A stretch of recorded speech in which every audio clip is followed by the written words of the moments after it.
இன்னைக்கு வீடியோவில் என்ன பார்க்க போகிறோம்னா ஸ்வீட் கார்ன் வடை தான் பார்க்க போகிறோம். அது எப்படி செய்யறதுன்னு பார்த்துக்கலாம் வாங்க. ஒரு கப்பு ஸ்வீட் கார்ன் வந்து அரைச்சிக்கலாம்.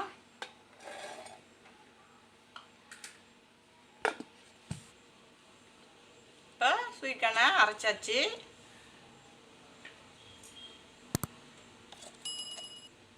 இந்த மாதிரி நைஸாக அரைச்சிக்கோங்க, தண்ணி சேர்க்காமல் அரைச்சிக்கணும்.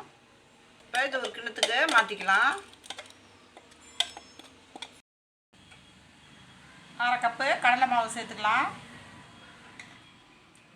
1/4 கப்பு அரிசி மாவு சேர்த்துக்கலாம். ஒரு பச்சை மிளகா கட் பண்ணி வச்சுக்கிறேன், அதையும் இதில் சேர்த்துக்கலாம். ஒரு கொத்து கருவேப்பிலையை கிள்ளி வச்சுக்கிறேன், அதையும் இதில் சேர்த்துக்கலாம். சின்ன சைஸ் வெங்காயம் ஒன்று குட்டி குட்டியாக கட் பண்ணி வச்சுக்கிறேன், அதையும் இதில் சேர்த்துக்கலாம்.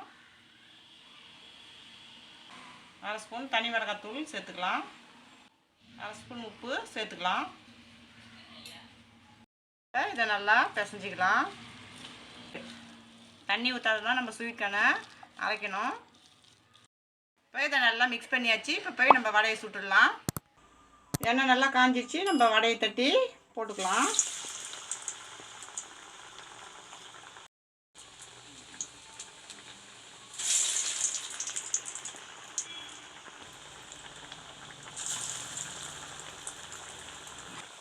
இப்போ வடையை நம்ம திருப்பி போட்டுக்கலாம்.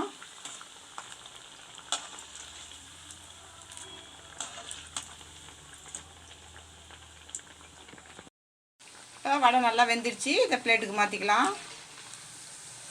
பாருங்கள், சூப்பரான வடை ரெடி ஆகிடுச்சு. இதேமாரி எல்லா வடையும் பொரிச்சிக்கலாம். நம்ம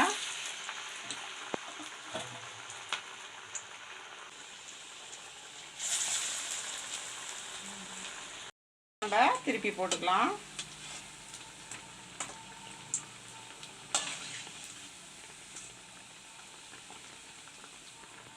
வந்துச்சு, இதையும் தட்டுக்கு மாற்றிக்கலாம்.